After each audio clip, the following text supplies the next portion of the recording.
Very good morning dear students. આજે આપણે topic number 5.2 જેને ઉદ્દીપન એટલે કે કેટાલિસિસ કહેવામાં આવે તેના વિશે શીખવા જઈ રહેલા છે. હવે વોટ યુ મીન બાય કેટાલિસિસ, ઉદ્દીપન એટલે શું તે શીખવા પહેલાં આપણે એક સમીકરણ જોઈએ. અહીં જે સમીકરણ આપેલું છે તો તેમાં પોટેશિયમ ક્લોરેટ KClO3 જે સંયોજન છે તેને શું કહેવામાં આવે? Potassium chlorate. તો પોટેશિયમ ક્લોરેટનું ઉષ્મીય વિઘટન કરીને પોટેશિયમ ક્લોરાઇડ અને ડાયઓક્સિજન મળે છે. હવે અહીંયા 3 દુના 6 ઓક્સિજન છે, અહીંયા 2 ઓક્સિજન છે, એટલે વી શુડ પ્લેસ 3. તો આપેલ પ્રક્રિયા જો જોઈએ તો પોટેશિયમ ક્લોરેટના ઉષ્મીય વિઘટન દ્વારા આપણને ડાયઓક્સિજન મેળવવા માટેની છે. આ ઓક્સિજન મેળવવા માટેની એક પદ્ધતિ છે. જ્યારે આપણે પી વિભાગ શીખીશું ત્યારે આ સમીકરણ આપણને પાછું મળશે. ડાયઓક્સિજનની બનાવટ માટેનું આ એક સમીકરણ છે. આમ પોટેશિયમ ક્લોરેટનું ઉષ્મીય વિઘટન કરતાં પોટેશિયમ ક્લોરાઇડ અને ડાયઓક્સિજન મળે છે. બટ આ જે વિઘટન પ્રક્રિયા જે છે તો તેમાં અહીંયા કોઈ પણ જાતનો મેં ઉદ્દીપક ઉમેર્યો નથી. એટલે આપેલ રાસાયણિક પ્રક્રિયા ઉદ્દીપકની ગેરહાજરીમાં થાય અને ઉદ્દીપકની ગેરહાજરીમાં થવાને કારણે આ વિઘટન પ્રક્રિયા કેવી છે? ધીમી છે અને કેવા તાપમાને પરિણમે છે? ઊંચા તાપમાને પરિણમે, that is 653 kelvin to 873 kelvin જેટલા તાપમાને પરિણમે. માટે કોઈ રાસાયણિક પ્રક્રિયા ઉદ્દીપકની ગેરહાજરીમાં થાય તો એ રાસાયણિક પ્રક્રિયાનો વેગ ધીમો હોય છે અને વિઘટન જેવી ડીકમ્પોઝિશન જેવી રિએક્શન હોય તો તે ઊંચા તાપમાને પરિણમે છે. નીચે એ જ વિઘટન પ્રક્રિયા આપેલી છે, પરંતુ what is going to change કે એરો પર અહીંયા ડેલ્ટા સાઇન તો છે. દેટ મીન્સ આ પણ થર્મલ ડીકમ્પોઝિશન, થર્મલ ડિગ્રેડેશન ઓર ઉષ્મીય વિઘટન જ છે, પરંતુ અહીંયા મેં મેંગેનીઝ ડાયોક્સાઇડ ઉદ્દીપક ઉમેર્યો છે. એટલે અહીંયા પોટેશિયમ ક્લોરેટનું ઉષ્મીય વિઘટન મેંગેનીઝ ડાયોક્સાઇડ ઉદ્દીપકની હાજરીમાં કરવાથી અહીંયા મને નિપજ પોટેશિયમ ક્લોરાઇડ અને ઓક્સિજન મળે છે.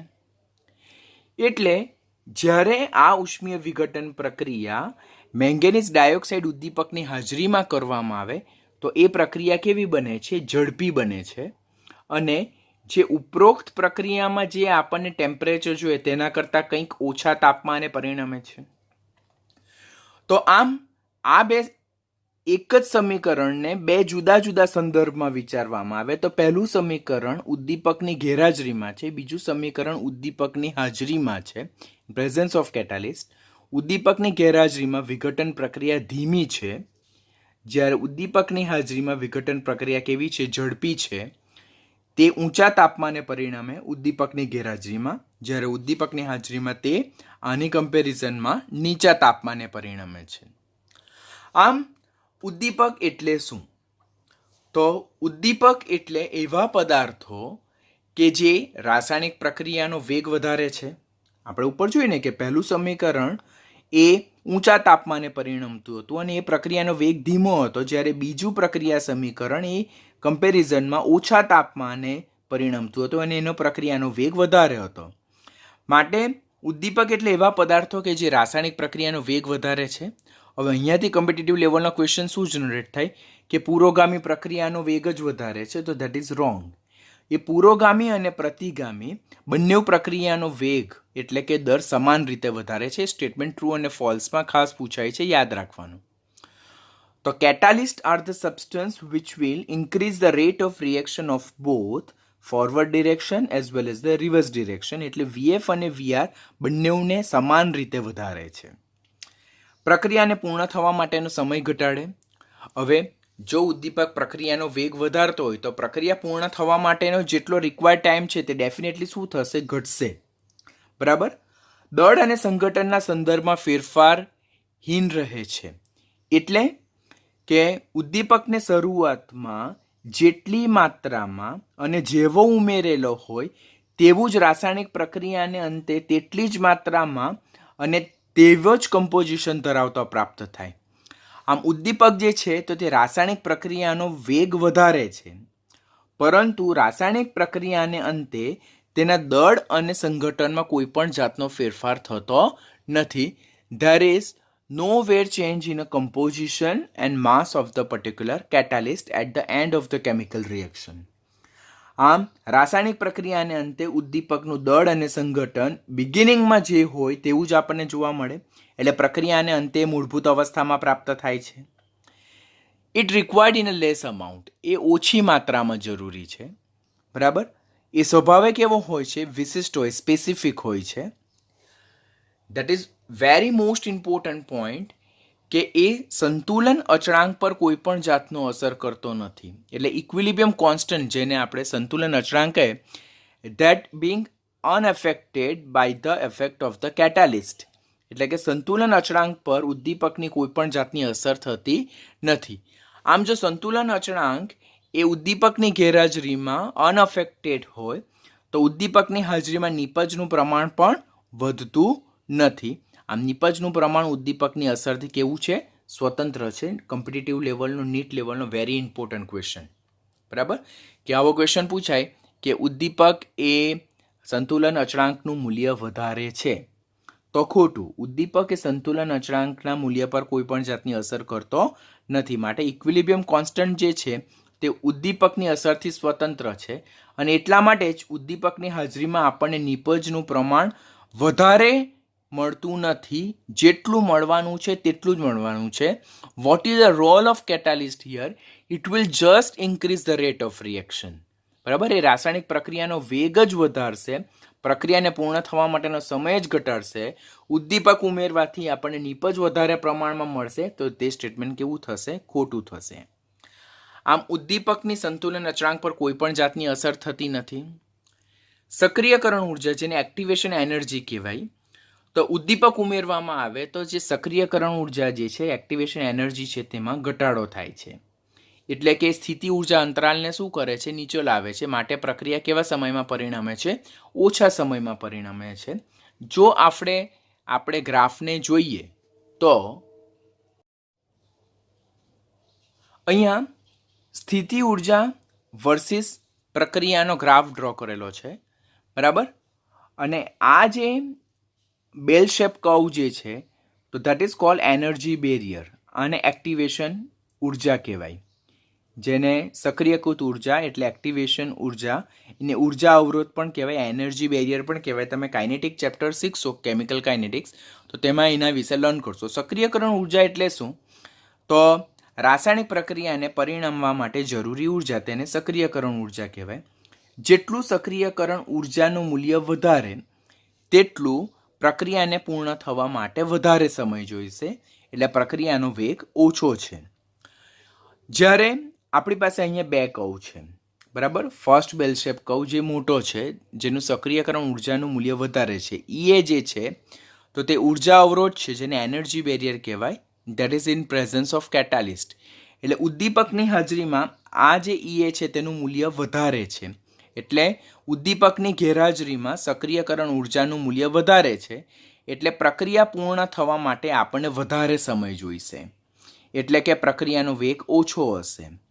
ઈ ડેશ એ તો એ બેલ શેપ કર્વ જ છે, સેમ એવો જ કર્વ છે, તો તેની સક્રિયકરણ ઉર્જાનું મૂલ્ય જે ઉદ્દીપકની ગેરહાજરીમાં કર્વ છે તેના કરતાં ઓછો છે.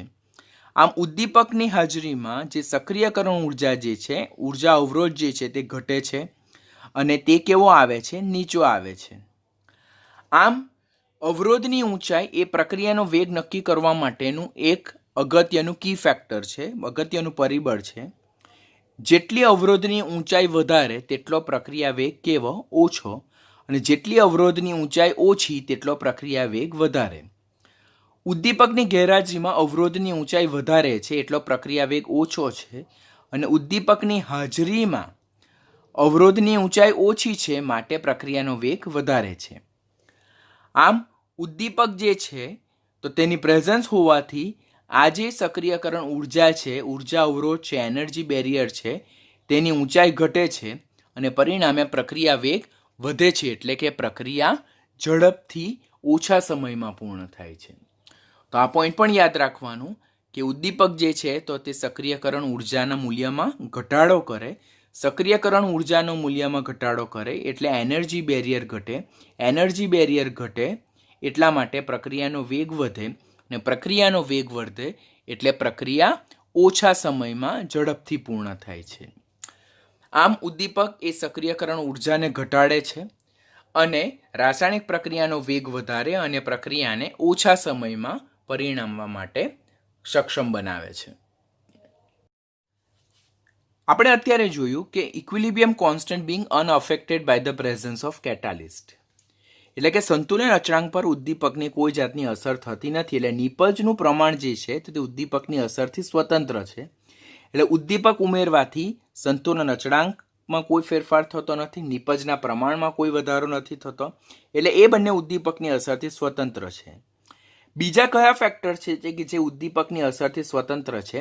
તો that is free energy change, જેને મુક્ત શક્તિ ફેરફાર ઓર મુક્ત ઉર્જા ફેરફાર કહેવાય, જેને ડેલ્ટા જી કહેવાય, અને એન્થાલ્પી ફેરફાર, જેને એન્થાલ્પી ચેન્જ ડેલ્ટા એચ કહેવાય. આ બંને ફેક્ટર પણ શું છે કે જે ઉદ્દીપકની અસરથી સ્વતંત્ર છે. એટલે જો રાસાયણિક પ્રક્રિયા દરમિયાન ઉદ્દીપક ઉમેરવામાં આવે તો તેમના એ રાસાયણિક પ્રક્રિયાને ડેલ્ટા જી અને ડેલ્ટા એચમાં પણ કોઈ પણ જાતનો ફેરફાર આવતો નથી. આ પણ કોમ્પિટિટિવ પોઈન્ટ પર ઇમ્પોર્ટન્ટ છે. મેં જે પણ જગ્યાએ ઇમ્પોર્ટન્ટ શબ્દ લખેલા છે તેને તમારે ખાસ ફોકસથી રીડ કરવાનું, બિકોઝ કોમ્પિટિટિવમાં એના બેઝ પર ટ્રુ ફોલ્સ ઓર એને સ્ટેટમેન્ટને લગતા ક્વેશ્ચન ખાસ પૂછાય.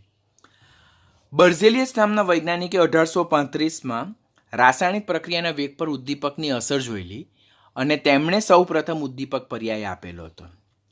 આમ જો ઓવરઓલ ઉદ્દીપક વિશે જોઈએ તો એવા પદાર્થ કે જે રાસાયણિક પ્રક્રિયાનો વેગ વધારે, પુરોગામી અને પ્રતિગામી બંને પ્રક્રિયાનો વેગ સમાન રીતે વધારે, VF = VR, પ્રક્રિયાને ઓછા સમયમાં પૂર્ણ કરે, પ્રક્રિયાને ઝડપી બનાવે, વેગીલી બનાવે, સંતુલન અચળાંક પર કોઈ જાતની અસર નહીં કરે, નિપજના પ્રમાણ પર કોઈ જાતની અસર નહીં કરે, મુક્ત ઉર્જા ફેરફાર અને એન્થાલ્પી ફેરફાર પર કોઈ પણ જાતની અસર નથી કરતો, પ્રક્રિયાને અંતે મૂળભૂત અવસ્થામાં પ્રાપ્ત થાય, સંઘટન અને એના દળમાં કોઈ પણ જાતના ફેરફાર થતો નથી, સક્રિયકરણ ઉર્જા ઘટાડે, એટલે કે પ્રક્રિયાને પૂર્ણ થવા માટેનું જે સ્થિતિ ઉર્જા અંતરાલ જે છે તેને ઘટાડે, એટલે પ્રક્રિયા ઓછા સમયમાં પૂર્ણ થાય અને પ્રક્રિયા ઝડપી બને.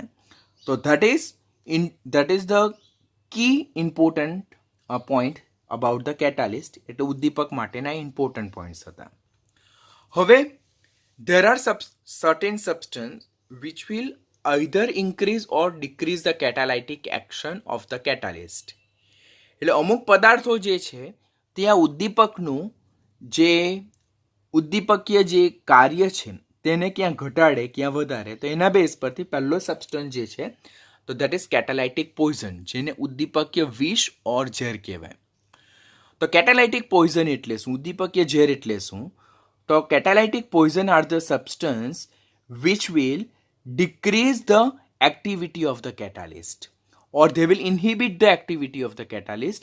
એટલે એવા પદાર્થો કે જે ઉદ્દીપકની સક્રિયતામાં શું કરે છે, ઘટાડો કરે છે, ઓર એની જે સક્રિયતા છે તેને શું કરે છે, અવરોધે છે. તો એવા પદાર્થને શું કહેવામાં આવે, કેટાલાઇટિક પોઈઝન. ખાસ યાદ રાખવાનું કોમ્પિટિટિવ માટે.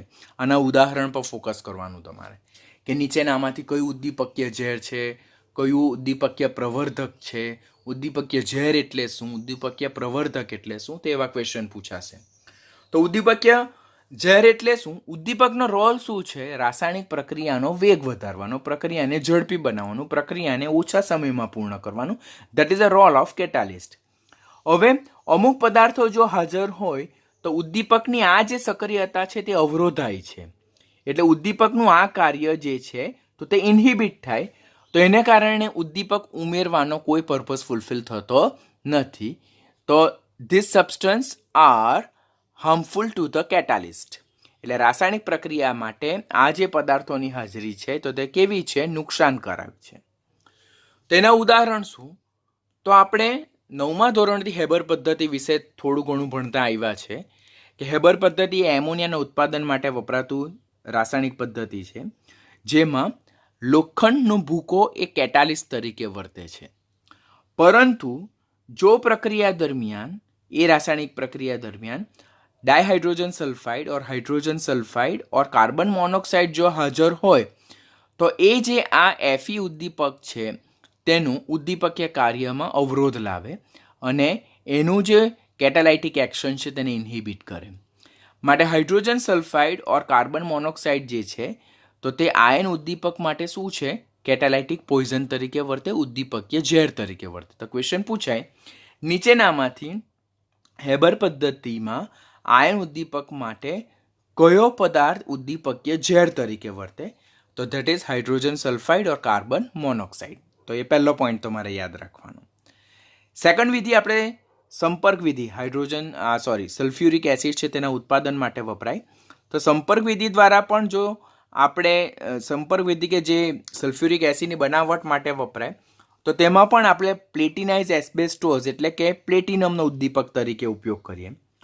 પરંતુ આ પ્રક્રિયા દરમિયાન જે સલ્ફર ડાયોક્સાઇડ વાયુ છે, ઓક્સિજન વાયુ છે, તેમાં જો અલ્પ માત્રામાં આર્સેનિયસ ઓક્સાઇડ એટલે AS2O3 ની અશુદ્ધિ હાજર હોય ઓર જે નેટિવ પ્લેટિનમ એટલે કે જે કુદરતમાંથી પ્લેટિનમ મળે તેમાં બી જો કોપરની અશુદ્ધિ અલ્પ માત્રામાં હાજર હોય તો તેઓ પણ પ્લેટિનમ માટે શું તરીકે વર્તે? ઉદ્દીપકીય ઝેર તરીકે વર્તે. તો સંપર્ક વિધિમાં આપણે ઉદ્દીપક તરીકે કોનો ઉપયોગ કરીએ? પ્લેટિનમનો ઉપયોગ કરીએ.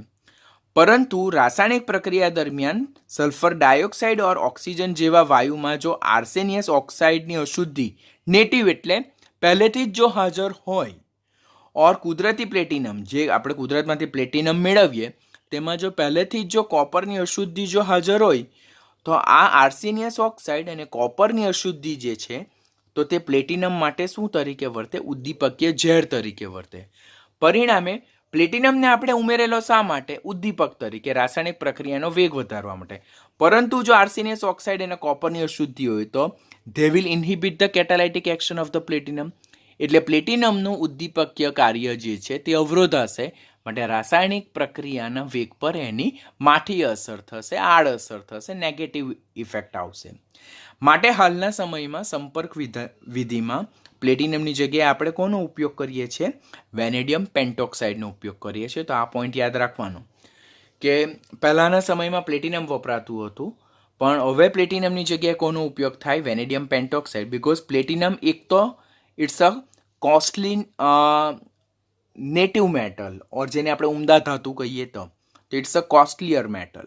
બરાબર. સેકન્ડ થિંગ કે પ્લેટિનમમાં રો પ્લેટિનમ એટલે કુદરતમાંથી જે પ્લેટિનમ મળે તેમાં ઓલરેડી કુદરતમાંથી કોપરની અશુદ્ધિ અલ્પ માત્રામાં હાજર હોય જ. તો જો કોપરની અશુદ્ધિ હાજર હોય તો એ પ્લેટિનમ માટે કેટાલાઇટિક પોઈઝન તરીકે વર્તે. તો પ્લેટિનમનો ઉપયોગ તો આપણે કેટાલિસ્ટ તરીકે કર્યો પરંતુ અંદર ઓલરેડી કોપરની અશુદ્ધિ જો હાજર હોય તો એ એના કાર્યને તો અવરોધશે. તો રાસાયણિક પ્રક્રિયાના વેગ પર કોઈ અસર નહીં આવશે. માટે જે પર્પઝથી આપણે પ્લેટિનમ ઉમેરીએ તે પર્પઝ ફૂલફિલ થશે નહીં. માટે પ્લેટિનમની જગ્યાએ હવે કોનો ઉપયોગ કરવામાં આવે છે? વેનેડિયમ પેન્ટોક્સાઇડનો ઉદ્દીપક તરીકે ઉપયોગ કરવામાં આવે જેને V2O5 કહેવાય. આ જે કેટાલાઇટિક પોઈઝન જે છે, ઉદ્દીપકીય ઝેર જે છે તો કેવી રીતે કાર્ય કરે? તે ઉદ્દીપકનું જે સક્રિય સ્થાન છે કે જેની સાથે પ્રક્રિયાથી જોડાવાના હોય તો તેની જગ્યાએ કોણ જોડાઈ જાય? ઉદ્દીપકીય ઝેર પોતે જોડાઈ જાય અને એને કારણે ઉદ્દીપક અને પ્રક્રિયાર્થી વચ્ચે થતી પ્રક્રિયાને એ શું કરે છે? અટકાવે છે અને જે ઉદ્દીપકની કેટાલાઇટિક એક્ટિવિટી છે તેને ઇન્હિબિટ કરે. આમ ઉદ્દીપકીય ઝેર એ ઉદ્દીપકના સક્રિય સ્થાનને ઓક્યુપાય કરી નાખે. જે સ્થાને પ્રક્રિયાથી જોડાઈને પ્રક્રિયા કરવાનો હતો તેની જગ્યાએ ઉદ્દીપકીય ઝેર જોડાઈ જાય અને આ રીતે ઉદ્દીપકની રાસાયણિક પ્રક્રિયા અવરોધાય છે. તો such kind of substance are called as a catalytic poison જેને ઉદ્દીપકીય ઝેર કહેવામાં આવે છે. અત્યારે આપણે જોયું કે અમુક પદાર્થો ઉદ્દીપકની સક્રિયતામાં ઘટાડો કરે. They will inhibit the catalytic action of the catalyst.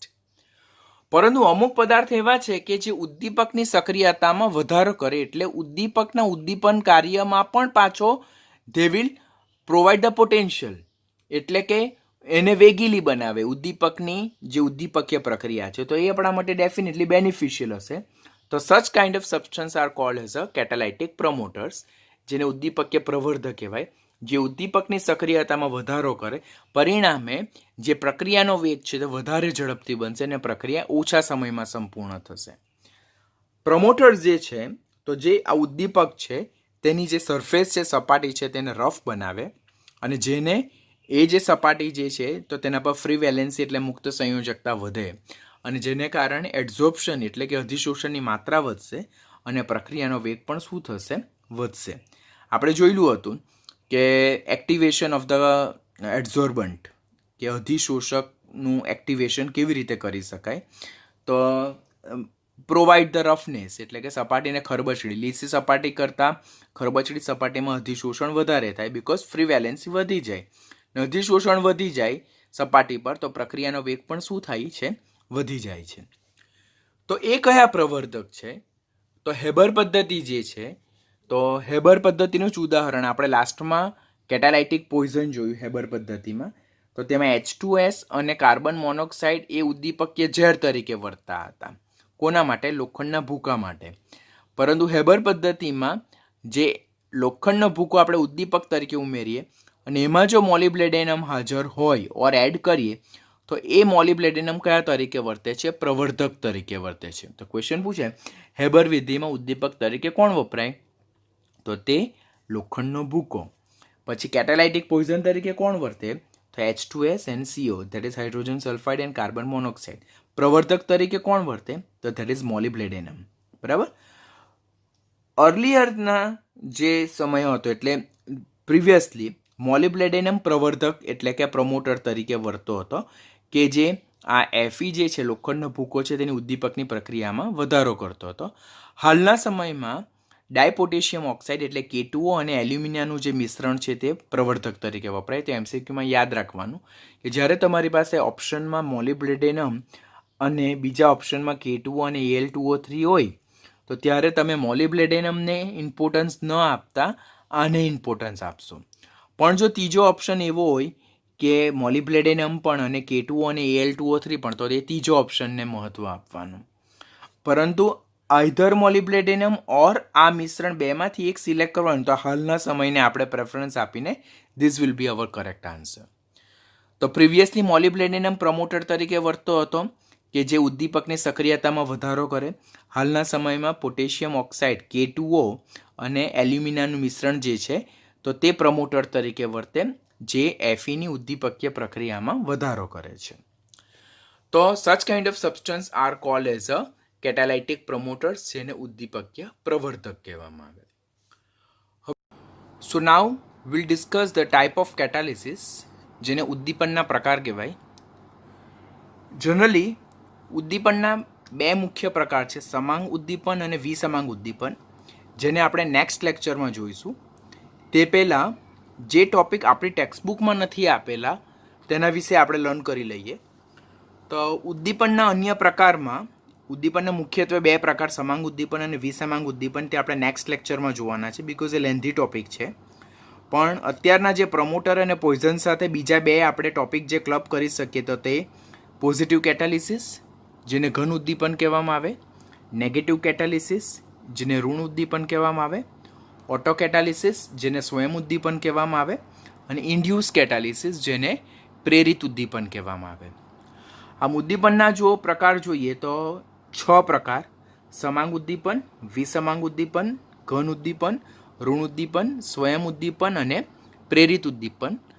સમાંગ અને વિસમાંગ ઉદ્દીપન આપણી ટેક્સ્ટબુકમાં મેન્શન કરેલા છે, પરંતુ આ positive, negative, auto and induce catalysis that is not explained in our textbook. So for NEET point of view we have to learn the same topics, because when you are solving A to Z book or some other standard book, then you will get the question from the same topic.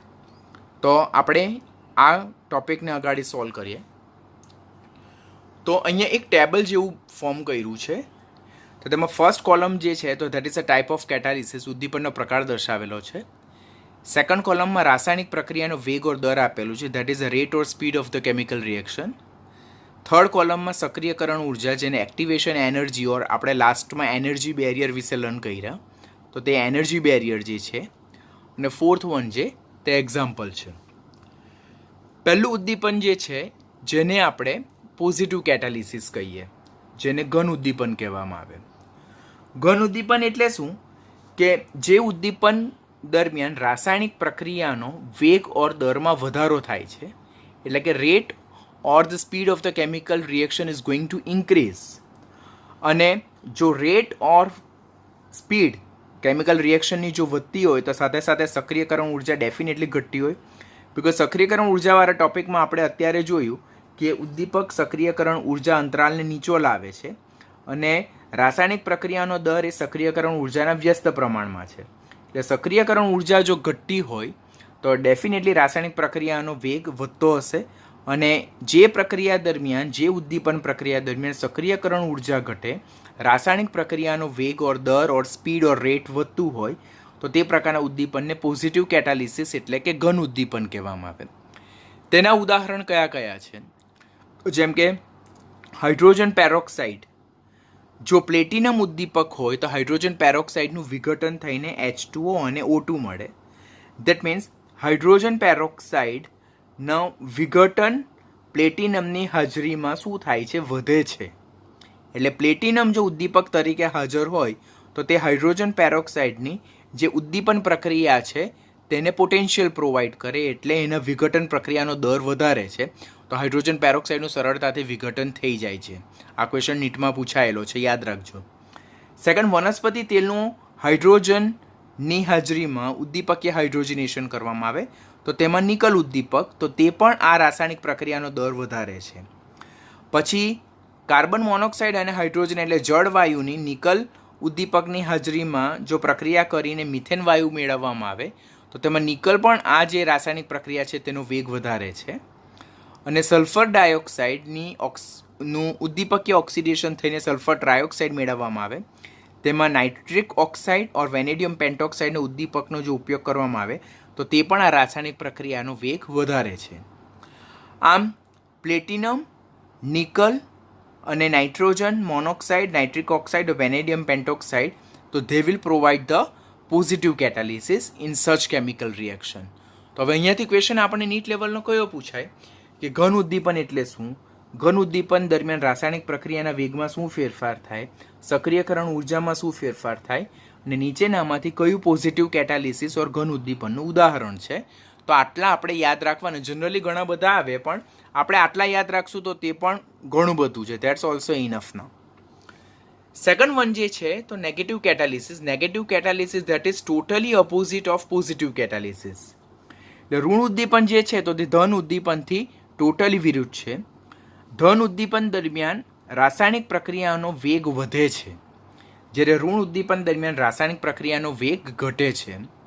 ધન ઉદ્દીપન દરમિયાન રાસાયણિક પ્રક્રિયાનો વેગ વધે છે કારણ કે સક્રિયકરણ ઉર્જા ઘટે છે. ઋણ ઉદ્દીપન દરમિયાન રાસાયણિક પ્રક્રિયાનો વેગ ઘટે છે બીકોઝ સક્રિયકરણ ઉર્જા અંતરાલ ઊંચો જાય છે. બરાબર? It require more activation energy for proceed the reaction. માટે ઋણ ઉદ્દીપન એટલે શું? કે જે ઉદ્દીપન પ્રક્રિયા દરમિયાન સક્રિયકરણ ઉર્જામાં વધારો થાય અને રાસાયણિક પ્રક્રિયાના વેગ ઓર દરમાં ઓર સ્પીડ ઓફ ધ રિએક્શનમાં ઘટાડો થાય તો તે પ્રકારના ઉદ્દીપનને શું કહેવામાં આવે છે? ઋણ ઉદ્દીપન કહેવામાં આવે. તેનું વેરી વેલ નોન એક્ઝામ્પલ જે છે તો તે છે ગ્લિસરોલ, એસિટેનિલાઇડ ઓર ફોસ્ફોરિક એસિડની હાજરીમાં હાઇડ્રોજન પેરોક્સાઇડની વિઘટન પ્રક્રિયા.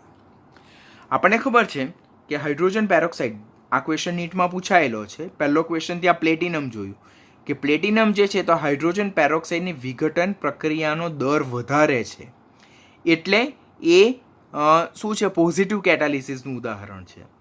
પરંતુ જો ગ્લિસરોલ હોય, એસિટેનિલાઇડ હોય અને ફોસ્ફોરિક એસિડ હોય તો હાઇડ્રોજન પેરોક્સાઇડની વિઘટન પ્રક્રિયાનો દર ઘટે છે, એટલે હાઇડ્રોજન પેરોક્સાઇડનું વિઘટન જે છે તો તે ઓછું થાય છે. માટે હાઇડ્રોજન પેરોક્સાઇડને સ્ટોર કરતી વખતે તેની જે બોટલ જે હોય તેમાં ગ્લિસરોલ, એસિટેનિલાઇડ ઓર ફોસ્ફોરિક એસિડ જે છે તેને અલ્પ માત્રામાં ઇનિશિયલી જ ઉમેરવામાં આવે કે જેનાથી જે હાઇડ્રોજન પેરોક્સાઇડ છે તેનું વિઘટન પ્રક્રિયાને શું કરી શકાય? અટકાવી શકાય છે.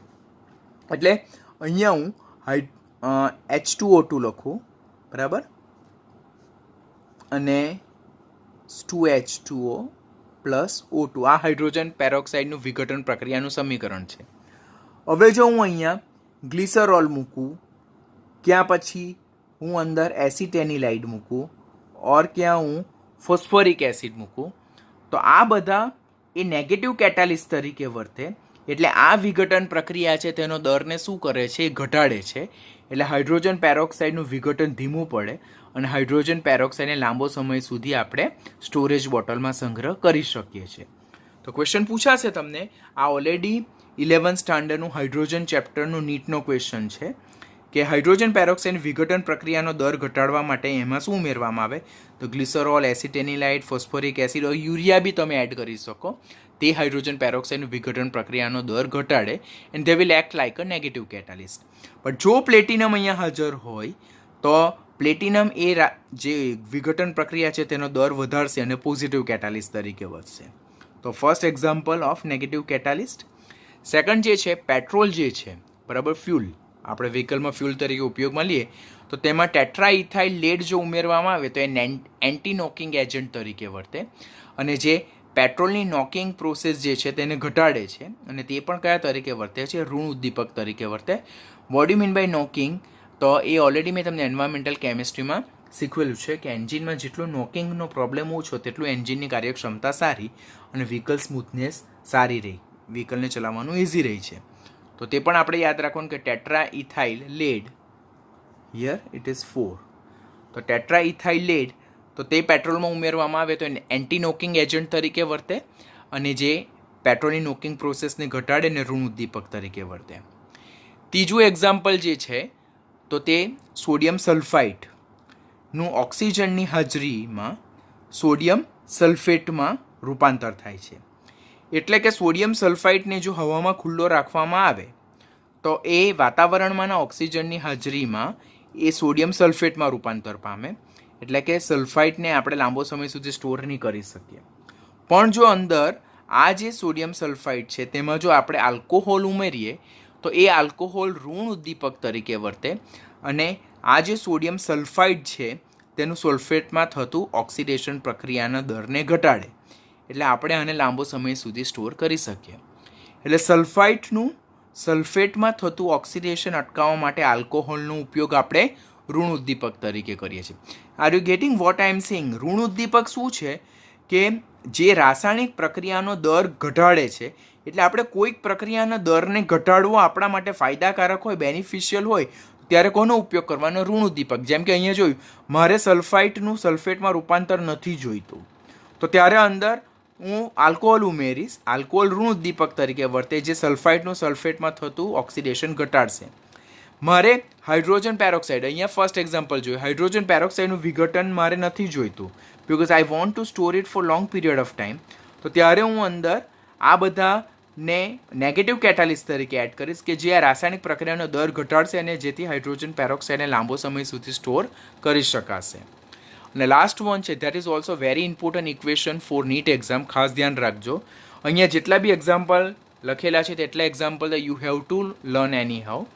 કે ક્લોરોફોર્મ છે તેની બોટલને પણ જો ખુલ્લી રાખવામાં આવે તો એ વાતાવરણમાંના ઓક્સિજનની હાજરીમાં ઓક્સિડેશન પામીને શેમાં રૂપાંતર પામે? ફોસ્જીન, COCl2 જેને કાર્બોનિલ ક્લોરાઇડ પણ કહેવામાં આવે, ફોસ્જીન પણ કહેવામાં આવે, તેમાં રૂપાંતર પામે જે અત્યંત ઝેરી વાયુ છે. તો ક્લોરોફોર્મનું મારે ઉદ્દીપક કે ઓક્સિડેશન એટલે કે મારે જો ઓક્સિડેશન ઘટાડવું હોય અને વાતાવરણની ઓક્સિજનની અસર એ ક્લોરોફોર્મમાં થતી અટકાવવી હોય તો એ ક્લોરોફોર્મમાં I add few drops of alcohol. તો that alcohol, that added alcohol એટલે જે આલ્કોહોલ ઉમેરવામાં આવેલ છે ક્લોરોફોર્મમાં, that will act like a negative catalyst અને વાતાવરણમાંની ઓક્સિજનની હાજરીમાં જે ક્લોરોફોર્મનું ફોસ્જીનમાં રૂપાંતર થાય છે તે રૂપાંતરણ પ્રક્રિયાને ઘટાડે છે. એટલે ક્લોરોફોર્મને આપણે લાંબો સમય સુધી સાચવી શકીએ છીએ એઝ ઇટ ઇઝ ફોર્મમાં અને એનું ફોસ્જીનમાં થતું રૂપાંતર ઘટાડી શકાય. આ પણ ઓર્ગેનિકને ક્લબ કરતો ક્વેશ્ચન છે. તમને પૂછાશે કે ક્લોરોફોર્મનું ફોસ્જીનમાં રૂપાંતર થતું અટકાવવા માટે નીચેનામાંથી કયો પદાર્થ વપરાય? તો ધેટ ઇઝ આલ્કોહોલ. અને ક્લોરોફોર્મને લાંબો સમય સુધી સાચવવા માટે અંદર આલ્કોહોલ ઉમેરવામાં આવે તો what is the role of alcohol? તો that will act as a negative catalyst અને એ ક્લોરોફોર્મનું ફોસ્જીનમાં થતું રૂપાંતર ઘટાડશે. તો that's also important question. So these are the example of the positive catalyst and negative catalyst. Positive catalyst that will increase the rate of reaction એટલે રાસાયણિક પ્રક્રિયાનો વેગ વધારે અને સક્રિયકરણ ઉર્જા અંતરાલને નીચો લાવે. અને નેગેટિવ કેટાલિસ્ટ કે જે સક્રિયકરણ ઉર્જા વધારે અને રાસાયણિક પ્રક્રિયાનો દર ઘટાડે છે. તો એ પ્રકારના કેટાલિસ્ટને પોઝિટિવ એન્ડ નેગેટિવ કેટાલિસ્ટ કહેવાય. તેના ઉદાહરણ ખાસ યાદ રાખવાના આપણે.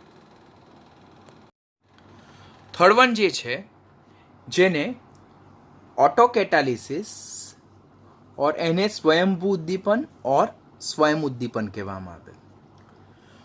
ऑटो कैटालिस, स्वयंभू उद्दीपन और स्वयं उद्दीपन और सेल्फ कैटालिसिस એટલે શું? કે ઘણી બધી પ્રક્રિયાઓ એવી હોય કે જેમાં આપણે જુદી જુદી નિપજ બનતી હોય. બનતી નિપજોમાંની કોઈ એક નિપજ પોતે ઉદ્દીપક તરીકે વર્તે અને ફર્ધર રાસાયણિક પ્રક્રિયાનો વેગને વધારે. દેટ મીન્સ આ પ્રકારની પ્રક્રિયા દરમિયાન આપણે બહારથી કોઈ કેટાલિસ્ટ ઉમેરવાની જરૂરિયાત રહેતી નથી. એટલે જે ઇન્ટરમીડિયેટ પ્રોડક્ટ બનતી જાય that will act like a catalyst એ પોતે એક ઉદ્દીપક તરીકે વર્તે અને ફર્ધર રાસાયણિક પ્રક્રિયાનો વેગ વધારે. તો આ પ્રકારની રાસાયણિક પ્રક્રિયાને ઓટો કેટાલિસિસ, સ્વયં ઉદ્દીપન એટલે કે સેલ્ફ કેટાલિસિસ કહેવાય. શરૂઆતમાં પ્રક્રિયાનો વેગ ઓછો હોય બિકોઝ જે પ્રોડક્ટ કેટાલિસ્ટ તરીકે વર્તી હોય તો તે પ્રોડક્ટ હજુ બની નહીં હોય. But one that product is form એટલે એક વખત તે નિપજ બની જાય તો તે પછી ફર્ધર રાસાયણિક પ્રક્રિયાનો વેગને બૂસ્ટઅપ કરશે, ફાસ્ટન કરશે રિએક્શન. તો એ પ્રકારના કેટાલિસિસને ઓટો કેટાલિસિસ કહેવાય. સ્ટેટમેન્ટ વાઇઝ જો જોઈએ તો કે ઘણી બધી રાસાયણિક પ્રક્રિયાઓ જે છે તેમાં જે જુદી જુદી નિપજો બનતી હોય તે નિપજો પૈકીની કોઈ એક નિપજ એ પોતે ઉદ્દીપક તરીકે વર્તે. આમ શરૂઆતમાં પ્રક્રિયાનો વેગ ધીમો હોય કારણ કે તે નિપજ બનેલી હોતી નથી. બટ વન્સ એ નિપજ બની જાય તો ત્યારબાદ તે પોતે કેટાલિસ્ટ એટલે કે ઉદ્દીપક તરીકે વર્તે અને પ્રક્રિયાના વેગને શું કરે છે? વધારે છે. આ પ્રકારની પ્રક્રિયામાં આપણે બહારથી કોઈ એક્સ્ટ્રા ઉદ્દીપક કેટાલિસ્ટ ઉમેરવાની જરૂરિયાત રહેતી નથી. ઇન્ટરમીડિયેટ પ્રોડક્ટ ઓર જે બનતી પ્રોડક્ટમાંની કોઈ એક પ્રોડક્ટ પોતે જ કેટાલિસ્ટ તરીકે વર્તે માટે એને શું કહેવામાં આવે? સેલ્ફ કેટાલિસિસ, ઓટો કેટાલિસિસ ઓર સ્વયં ઉદ્દીપન કહેવામાં આવે છે. હવે એના ઉદાહરણ કયા છે કે એના પણ બધાએ તમારે ખાસ ઉદાહરણ યાદ રાખવા પડશે. This topic is not given in your text book, but આ બધા ઉદાહરણ એવા છે કે જે આપણા સિલેબસના જ અન્ય ચેપ્ટર સાથે કો રિલેટેડ ટોપિક છે.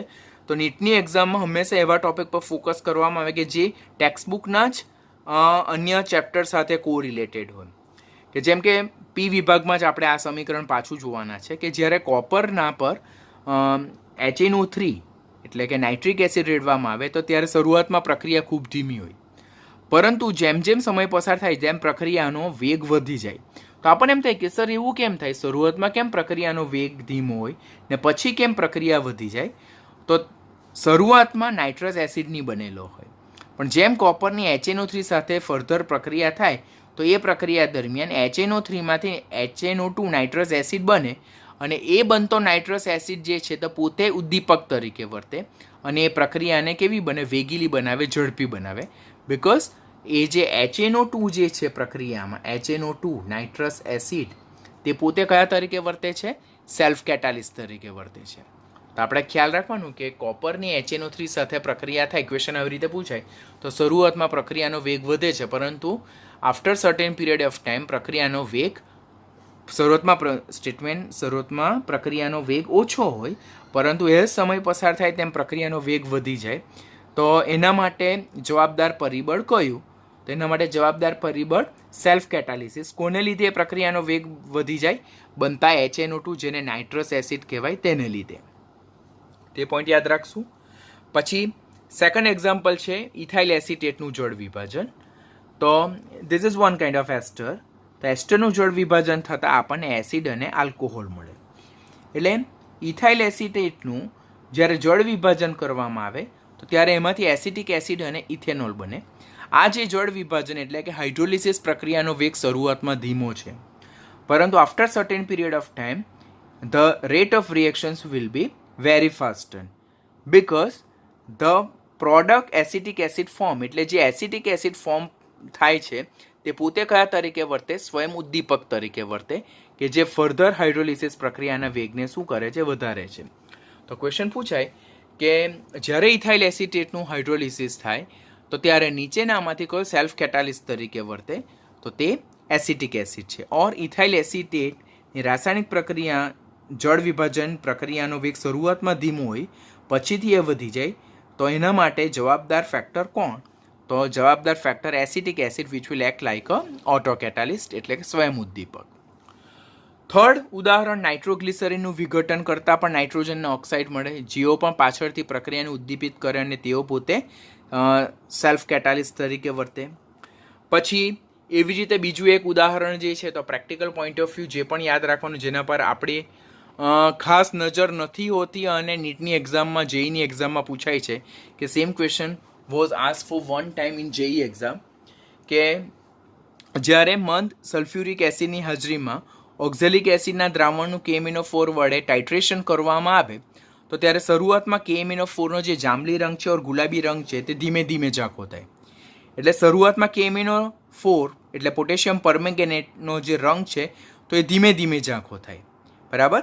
But after certain period of time જેમ પ્રક્રિયામાં Mn+2નું પ્રમાણ વધતું જાય તેમ બનતો Mn+2 એ પોતે સેલ્ફ કેટાલિસ્ટ તરીકે વર્તે, ઓટો કેટાલિસ્ટ તરીકે વર્તે, રાસાયણિક પ્રક્રિયાનો વેગ વધારે છે, જેથી KMnO4નો જે જાંબલી રંગ ઓર ગુલાબી રંગ છે તે ઝડપથી દૂર થઈ જાય છે. તો આ રિએક્શન પણ યાદ રાખવાનું. પ્રેક્ટિકલ કેમિસ્ટ્રીને ક્લબ કરતું રિએક્શન છે, રેડોક્સને ક્લબ કરતું રિએક્શન છે. રેડોક્સમાં પણ આપણે આ ક્વેશ્ચન જોયું છે અને કોમ્પિટિટિવની એક્ઝામમાં આના બેઝ પર ક્વેશ્ચન ઓલરેડી પૂછાઈ ચૂકેલા છે. તો આને પણ યાદ રાખવાનું કે જો KMnO4 પોટેશિયમ પરમેંગેનેટ મંદ સલ્ફ્યુરિક એસિડની હાજરીમાં ઓક્ઝેલિક એસિડ વડે જ્યારે એનું ટાઇટ્રેશન કરવામાં આવે તો શરૂઆતમાં આપણને ખબર છે કે KMnO4 એ જાંબલી રંગનું હોય, તો શરૂઆતમાં જેનો જાંબલી ગુલાબી રંગ છે તો તે ઓછો ફેડ થતો જાય, એટલે ઓછો ઝાંખો થતો જાય. પરંતુ જેમ જેમ પ્રક્રિયામાં મેંગેનીઝ સલ્ફેટ ઓર Mn+2 નું પ્રમાણ વધતું જાય એટલે it start two now produce, જેવો આ બનવાની શરૂઆત થાય તો it will act like a auto catalyst અને જે KMnO4ના જાંબલી રંગને ઝડપથી દૂર કરી નાખશે. તો that is also example of the auto catalyst. તો આ બધા ઓટો કેટાલિસ્ટ એટલે કે સ્વયં ઉદ્દીપનના ઉદાહરણ છે. સ્વયં ઉદ્દીપન એટલે શું કે ઘણી રાસાયણિક પ્રક્રિયા શરૂઆતમાં ધીમી હોય પરંતુ પાછળથી એનો વેગ વધી જાય, કારણ કે બનતી નિપજો પૈકીની કોઈ એક નિપજ પોતે કેટાલિસ્ટ તરીકે વર્તે અને જે ફર્ધર રિએક્શન છે તેના વેગને એ વધારી કાઢે. તો આ પ્રકારની રાસાયણિક પ્રક્રિયામાં બહારથી આપણે કોઈ કેટાલિસ્ટ ઉમેરવાની જરૂરિયાત રહેતી નથી. તો આ પ્રકારની પ્રક્રિયાને આપણે સ્વયં ઉદ્દીપન કહીએ છીએ. And the last one that is induce catalysis, જેને પ્રેરિત ઉદ્દીપન કહેવામાં આવે. What you mean by induce catalysis? પ્રેરિત ઉદ્દીપન એટલે શું? તો this topic is also not given in our text book, but for NEET point of view we have to do as a extra topic. કે અમુક રાસાયણિક પ્રક્રિયા હોય કે જે સામાન્ય પરિસ્થિતિમાં આપમેળે નહીં થાય, બરાબર. એટલે એ રાસાયણિક પ્રક્રિયા થતી નહીં હોય. જ્યારે નોર્મલ કન્ડિશન હોય તો ત્યારે એ રાસાયણિક પ્રક્રિયા સંભવિત નહીં હોય, પરંતુ એ રાસાયણિક પ્રક્રિયા અન્ય કોઈ રાસાયણિક પ્રક્રિયા હોય તેની હાજરીમાં એ સંભવિત થઈ શકે. તો એ પ્રકારની જે ઉદ્દીપન પ્રક્રિયા છે તેને શું કહેવામાં આવે? પ્રેરિત ઉદ્દીપન કહેવામાં આવે છે. આ એવું ઉદાહરણ છે કે ઘણી વખત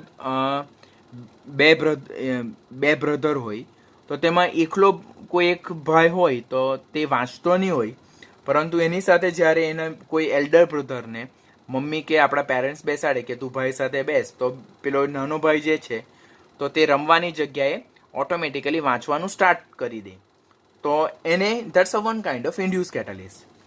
એટલે અમુક રાસાયણિક પ્રક્રિયા જે નોર્મલ કન્ડિશનમાં સંભવિત નથી, પરંતુ એ રાસાયણિક પ્રક્રિયાને કોઈ અન્ય રાસાયણિક પ્રક્રિયા સાથે જો કરવામાં આવે તો એ રાસાયણિક પ્રક્રિયા શક્ય બને છે.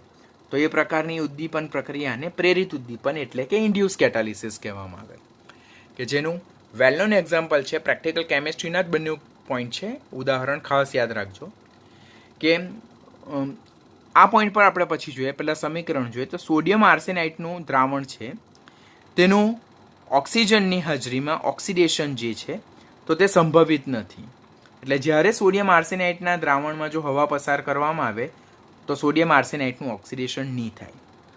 પરંતુ જો સોડિયમ આર્સેનાઇટના દ્રાવણમાં સોડિયમ સલ્ફાઇટનું દ્રાવણ ભરવામાં આવે અને અંદરથી જો હવા પસાર કરવામાં આવે તો સોડિયમ સલ્ફાઇટ અને સોડિયમ આર્સેનાઇટ બંને દ્રાવણનું સાયમલ્ટેનિયસલી ઓક્સિડેશન થાય અને સોડિયમ સલ્ફાઇટના ઓક્સિડેશનને લીધે સોડિયમ આર્સેનાઇટના દ્રાવણનું ઓક્સિડેશન સ્ટાર્ટ થઈ જાય.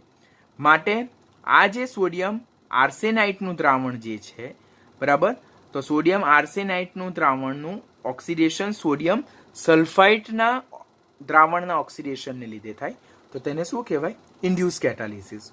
કોનું ઓક્સિડેશન ઇન્ડ્યુસ કરે? તો સોડિયમ સલ્ફાઇટના દ્રાવણનું ઓક્સિડેશન સોડિયમ આર્સેનાઇટના દ્રાવણના ઓક્સિડેશનને ઇન્ડ્યુસ કરે છે. તો that is called as a induce કેટાલિસિસ.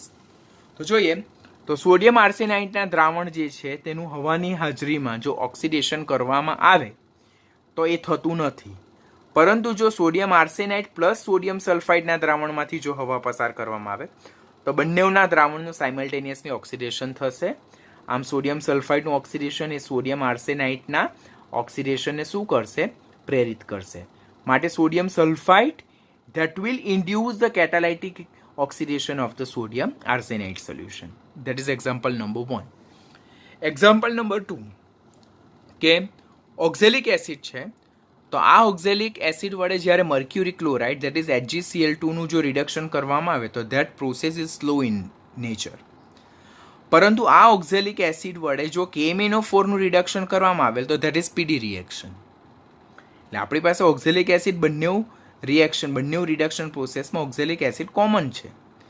Oxalic acid mercury ક્લોરાઇડનું પણ રિડક્શન કરે, ઓક્ઝેલિક એસિડ KMnO4નું બી રિડક્શન કરે, પરંતુ આના વડે આનું જે રિડક્શન થાય તો તે ધીમી પ્રક્રિયા, ને આના વડે આનું જે રિડક્શન થાય તો તે સ્પીડી પ્રક્રિયા.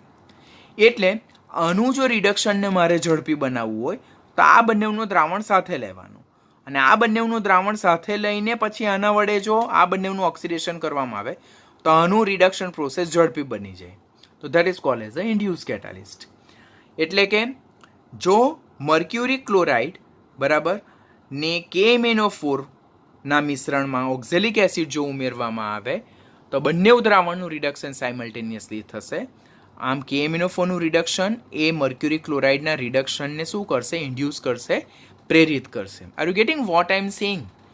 કે આપણી પાસે ઓક્ઝેલિક એસિડ છે, તે મર્ક્યુરી ક્લોરાઇડનું પણ રિડક્શન કરે અને પોટેશિયમ પરમેંગેનેટનું બી રિડક્શન કરે, પરંતુ મર્ક્યુરી ક્લોરાઇડનું આના વડે થતું રિડક્શન ધીમું છે, જ્યારે આનું આના વડે થતું રિડક્શન ઝડપી પ્રક્રિયા છે. એટલે જો મારે આના રિડક્શનની પ્રક્રિયાને ઝડપી બનાવવી હોય તો આને આની સાથે ક્લબ કરી નાખવાનું. એટલે આ બંને પ્રક્રિયા મિશ્રણમાં જો ઓક્ઝેલિક એસિડ ઉમેરવામાં આવે તો મર્ક્યુરી ક્લોરાઇડનું રિડક્શન સાયમલ્ટેનિયસલી સ્પીડી થઈ જાય. એટલે આના રિડક્શન દ્વારા આનું રિડક્શનની પ્રોસેસ જે છે ઝડપી બને, તો તેને શું કહેવામાં આવે? ઇન્ડ્યુસ કેટાલિસિસ. એટલે KMnO4ના રિડક્શન દ્વારા મર્ક્યુરી ક્લોરાઇડના રિડક્શનને ઇન્ડ્યુસ કરવામાં આવે, પ્રેરિત કરવામાં આવે, તો જેને કહેવામાં આવે છે ઇન્ડ્યુસ કેટાલિસિસ. તો that's all about the induce catalyst.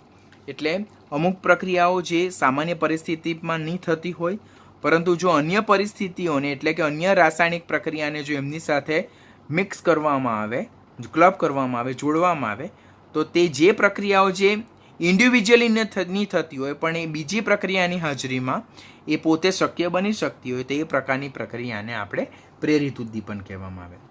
આની સાથે આજના લેક્ચરમાં આપણે કેટાલિસિસ એટલે શું તે જોયું, પછી કેટાલિસ્ટ એટલે શું તેની કન્ડિશન જોઈ, સંતુલન અચળાંક જે છે, મુક્ત ઉર્જા ફેરફાર, એન્થાલ્પી ફેરફાર, નિપજનું પ્રમાણ, પછી રિએક્શન સ્પીડ, સમય, એ બધા પર કેટાલિસ્ટની અસર જોઈ. ત્યાર પછી કેટાલિક પોઈઝનિંગ જોયું, કેટાલાઇટ પ્રમોટર જોયું, કેટાલિસ્ટના પ્રકાર, positive catalyst, negative catalyst, induce catalyst અને ઓટો કેટાલિસ્ટ જોયું. હવે નેક્સ્ટ લેક્ચરમાં આપણે સમાંગ ઉદ્દીપન અને વિસમાંગ ઉદ્દીપન અને વિસમાંગ ઉદ્દીપનની થિયરી વિશે લર્ન કરશું. That is also one of important topic.